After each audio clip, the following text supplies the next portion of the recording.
Imagine a cosmic library where every book is an element, the building blocks of everything. Dmitry Mendeleev, a Russian chemist, organized this library in 1869, creating the periodic table. He noticed patterns and, like a composer, saw missing notes, gaps for elements yet to be discovered. One such gap was between manganese and ruthenium, element 43, which he called eka-manganese. For decades it remained a ghost, with scientists worldwide searching for it in rocks and ores. The periodic table became a treasure map, and element 43 was the hidden prize. Finding it would confirm our understanding of matter itself.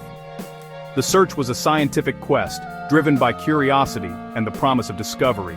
Each element has a story, but element 43's was unwritten, a blank challenge from the universe. Many claim to have found it, davium, lucium, neponium, but all proved to be illusions. The universe guards its secrets, demanding rigor and evidence.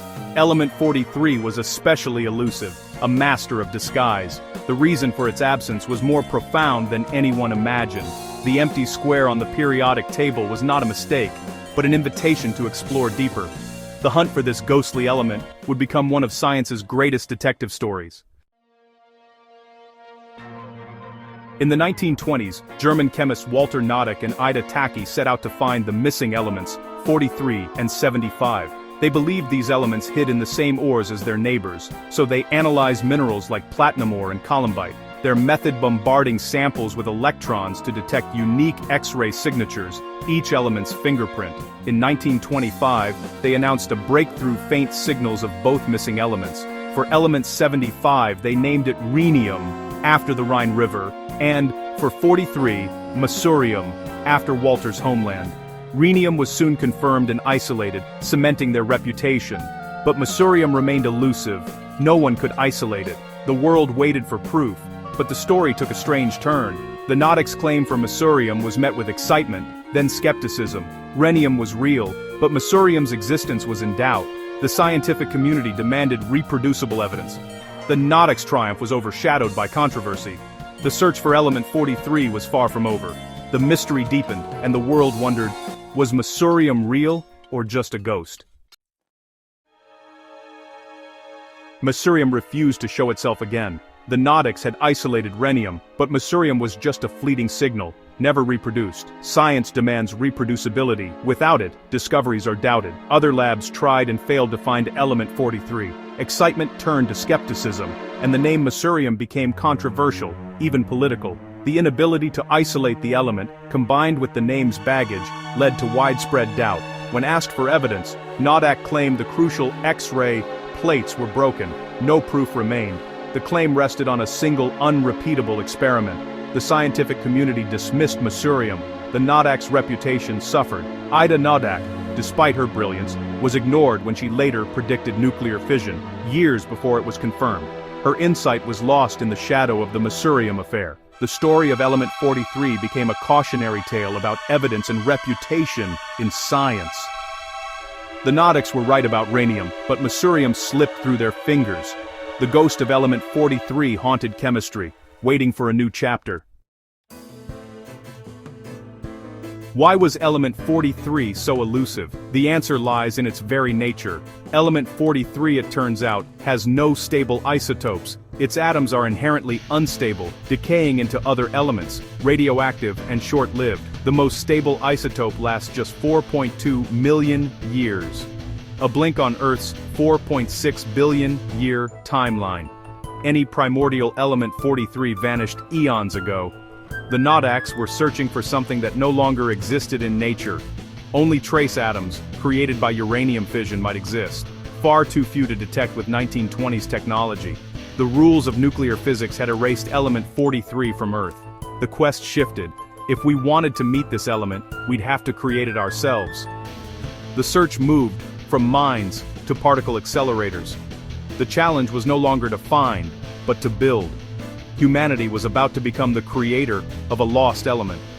The stage was set for a new kind of discovery. The next chapter unfolds at Berkeley's Radiation Laboratory, where Ernest Lawrence built the cyclotron, a machine that mimics the energy of stars. In 1936, Italian physicist Emilio Segre visited Berkeley, intrigued by the mystery of element 43. Segre took a molybdenum foil, bombarded for months in the cyclotron, back to Italy. He and chemist Carlo Perrier began a painstaking search for the elusive element. The foil was a radioactive mess, but they carefully removed every known element. What remained was a stubborn, unknown radioactivity, matching the predicted properties of element 43. They confirmed its unique atomic signature.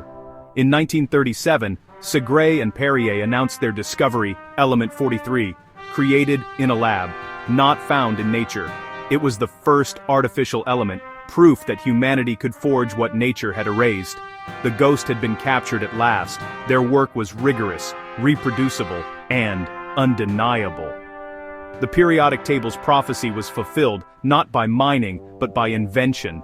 The discovery marked a turning point in science. We could now create elements, not just find them. The age of artificial elements had begun. The story of element 43 was reborn.